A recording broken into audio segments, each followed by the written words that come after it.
Mudah-mudahan ambil berkah suara ajan. Allah kabulkan segala hajat kita. Allah mudahkan segala urusan kita biar.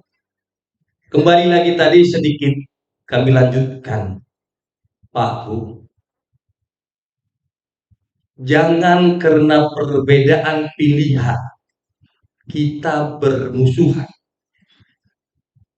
atau jangan karena perbedaan pilihan ada kiai ini, ada habib ini, ceramah masing-masing calon presiden memiliki pendukung masing-masing, lalu kita benci. Jangan. Ini urusan dunia. Jangan kita kotori ibadah kita dengan dunia. Siapa mereka belum tentu perhatikan kita. Kita berjuang mati-matian belum tentu, Pak.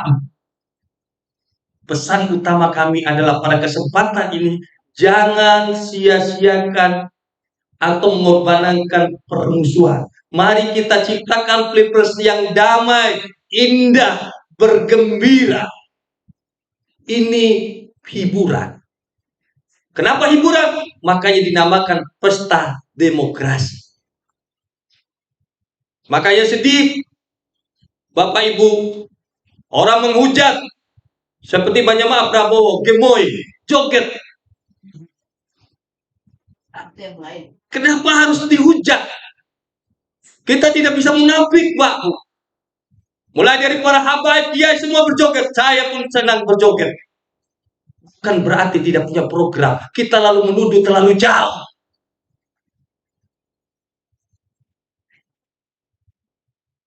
Anies, kalau ibu lihat lucu, lihat YouTube, baik Pak Ganjar, semua berjoget. Ada semua buktinya. Lalu kenapa dihujat gemoy? Kenapa? Jujur Bu, memang lucu Bu. Saya pun terhibur. Anak saya juga untung nggak bisa ikut hadir. Anak saya gemoy juga di sini. Lagi lucu-lucunya umur 2 tahun. Jangan kita tadi Bu, lalu kita menghujat. Tidak perlu kita berlebihan. Justru kalau ingatkan, hai Pak Prabowo, joget gemoy biar. Yang penting Anda terus bagaimana hadirkan iman, sebarkan iman. Ya, saling mengingatkan jauh lebih baik daripada kita saling menghujat. Atau kata-kata bijaklah, nasihatlah. Banyak kami lihat sedih, Pak. Bahkan ada yang mengaku, yang jelas itu Habib Assegaf. Kami melihat YouTube-nya, sedih kami itu menghujat tentang apa? Karena joget. Kita tidak bisa munafik, Bu. Di saat ada musik yang asik, tanpa kita sadari, goyang tidak. Naluri manusia tidak bisa, Bu. Dan kita apa mau zikir aja? Tidak. Habib Lutfi tiap tahun dia melakukan gambus, acara besar-besaran. Semua. Makanya kalau kita habaib hiburannya gambus, musik Timur Tengah. Para kiai, para ini, termasuk kasidah ini hiburan. Ini musik semua. Tapi janganlah menghujat terlalu berlebihan. Ini kami ingatkan, pokoknya apapun kita beda, jangan saling menghujat.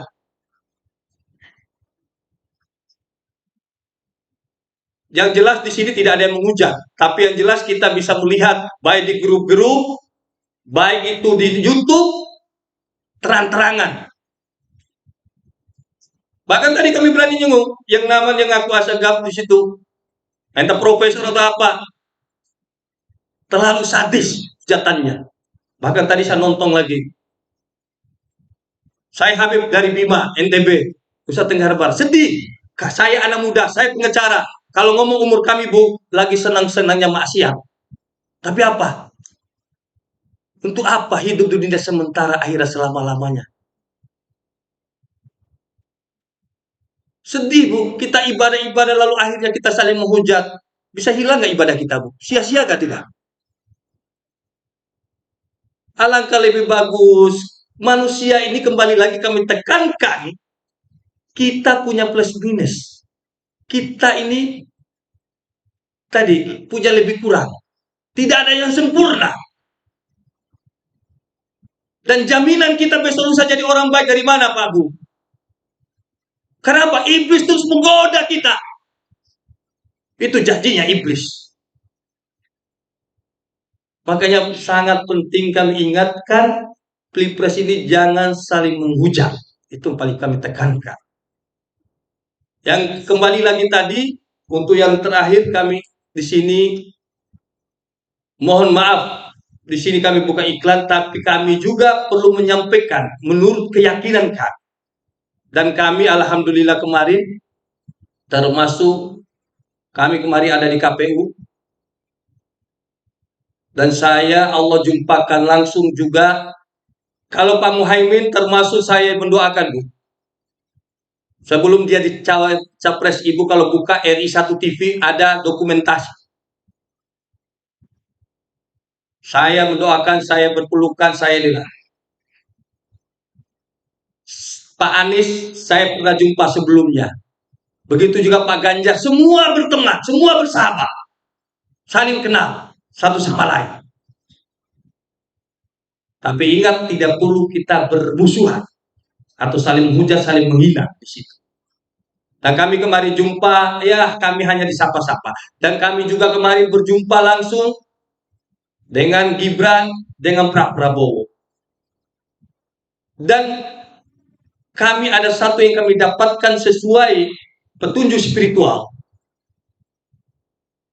Ini Bapak Ibu sudah waktunya Prabowo memang RI1. Kenapa? Ini spiritual. Kita analisa spiritual. Tadi kembali lagi menjadi wajada, siapa yang bersungguh-sungguh. Beliau ini Pak Bu sudah berkali-kali. Sampai 4 kali, ini yang kelima kali. Dan ini terakhir. Kira-kira kita jadi, ada kita dalam perjuangan. Sedih tidak? Ini hasil manusia dulu. Karena menyangkut tadi kalimat menjadi wajada. Sedih tidak? Kita sudah berusaha. Kita melihat perjuangan ini, ibu-ibu sudah perjuangan tadi, entah mau umroh, entah mau apa, berjuangnya terus-terus. Ada gak rasa hati kita bergerak untuk ikut mendoakan? Setidaknya. Itu satu. Saya tidak akan bahas panjang-panjang, itu dari kalimat menjadi wajada. Itu petunjuk spiritual. Yang kedua, terkait Gibran. Gibran memang sudah waktunya dia Allah angkat derajatnya untuk menjadi wapres, belum pada waktunya. Karena apa? Belum pada waktunya, karena dia ini masih kecil, masih tua saya. Kalau dilihat waktunya, belum waktunya. Tapi ingat, Allah ini maha hebat. Allah kuasa, makhluk tidak kuasa. La ilaha. Kenapa demikian? Kita kasih analisa logika dan spiritual. Pak Jokowi, dia berangkat dari wali kota, naik gubernur, presiden. Pada waktu itu, dan kami termasuk orang terdepan untuk Pak Jokowi. Kenapa seperti itu? Karena kami juga dapat petunjuk spiritual dan keyakinan Allah punya cerita. Mau tuduhan seperti apa, tapi Allah punya cerita. Kalau dilihat Pak Jokowi melawan Pak Prabowo pada waktu itu bukan saingannya. Kenapa? Dari segi tampang saja jauh, Pak. Gagah Pak Prabowo. Ini dari segi tampang, dari segi kehebatannya, kepemimpinan, dan para ulama, para kiai, semua ada di Prabowo. Tapi Allah punya cerita. Apapun tuduhannya, tapi Allah jadikan beliau. Inilah Allah. Dan kembali tadi, si Gibran, Allah ngangkat derajatnya mulai dari Gibran, mulai dari wali kota Solo, langsung naik wapres. Ini Allah perlihatkan lagi lebih daripada Pak Jokowi.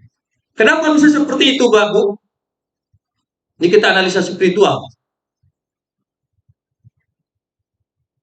Bayangkan berapa tokoh nasional, orang-orang hebat yang dilewati Gibran. Banyak, ada Erick Thohir, ada tokoh Golkar, ada PAN, banyak tokoh-tokoh. Bukan masalah ini masalah MK, putusan MK dan sebagainya, bukan masalah itu. Tapi yang jelas kalau Allah tidak ada punya campur tangan, punya niat, itu mereka pasti berji, mereka pasti marah. Kenapa milih anak muda? Kami masih. Tapi inilah Allah, itu cerita. Dan kemarin beliau siap komitmen kerja untuk Allah. Dan insya Allah kita akan dengarkan komitmen ini dalam waktu-waktu dekat. Dan kami berharap semuanya berkomitmen. Biarkan Allah nanti. Dan kita nanti istihara bersama-sama lagi. Tidak ada salahnya kita akan istihara bersama-sama. Yakinkan dan kami pesannya, pilihlah karena Allah. Jangan karena kami kata-kata seperti ini. Pilihlah karena Allah. Minta petunjuk Allah. Jangan kita ikuti orang ngomong ini A, B, C, D. Orang saling menjatuhkan atau ngomong karena Habibnya ngomong seperti ini. Jangan. Pilihlah karena Allah. Jadikan ibadah. Kadang kita ini gampang terpengaruh oleh kata-kata. Gampang terpengaruh oleh kelihatan di situ. Nah, kita istihara, ya Allah, tuntun kami, tunjukkan. Nanti hati dari tanpa kita sadari, Allah tuntun. Itu yang kami ingatkan. Yang terakhir lagi, sehubungan kami pengacara.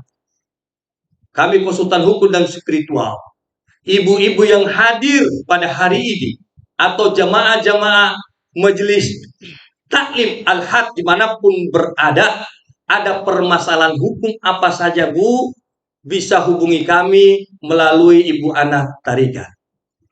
Karena apa? Kita negara hukum. Kadang cepat atau lambat kita bermasalah hukum Bu. Sedikit cerita, kami punya jamaah, termasuk kalau waktu itu orang Madura. Saya waktu itu memberi ceramah, kita ini negara hukum. Kita bangun hubungan baik-baik, kita ada. Itu Habib, nggak mungkin kami berurusan hukum, Habib. Kami ini orang kecil. Saya hanya jual rongsongan. Tidak mungkin saya terlibat urusan hukum. Saya bilang istighfar, ingat. Allah kalau mau uji kita, ada saja jalannya. Tahu-tahu Pak Bu, dia tadi ada yang numpang parkir di depan rumahnya. Tahu-tahu dia ini alasannya ada ketinggalan, saya numpang parkir, saya titip parkir, dan dikasih uang 500.000. Ternyata apa? Mobil yang diparkir adalah mobil kejahatan. Akhirnya apa? Keluar uang sampai 150 juta dan terancam di penjara. Itu salah satu contoh. Bapak Ibu, banyak juga kadang kita dengar para tetangga atau anak muda ribut, cerai, cecok dan sebagainya, bisa hubungi. Jangan sampai ada KDRT dan sebagainya. Ada masalah-masalah baik warisan, masalah urusan apa saja, insya Allah. Nah, Bapak Ibu, untuk mengenal kami lebih jauh, bisa mungkin buka atau diketik di YouTube RI1 TV. Nah, kalau nanti susah hubungi kami, di saat ada itu bisa di kolom komentar. Habib, kami mau konsultasi di situ. Nanti insya Allah selalu saya kadang ngecek atau admin kami mengecek di situ. Karena saya sekarang udah jarang pegang HP. Kadang banyak teman-teman yang bilang udah sibuk susah hubungi Habib. Bukan, saya juga belajar kurangi dunia. Tapi kita juga harus butuh dunia. Tapi bukan berarti kita harus putus. Mungkin itu yang kami dapat sampaikan. Kurang dan lebih kami mohon maaf. Wassalamualaikum warahmatullahi wabarakatuh.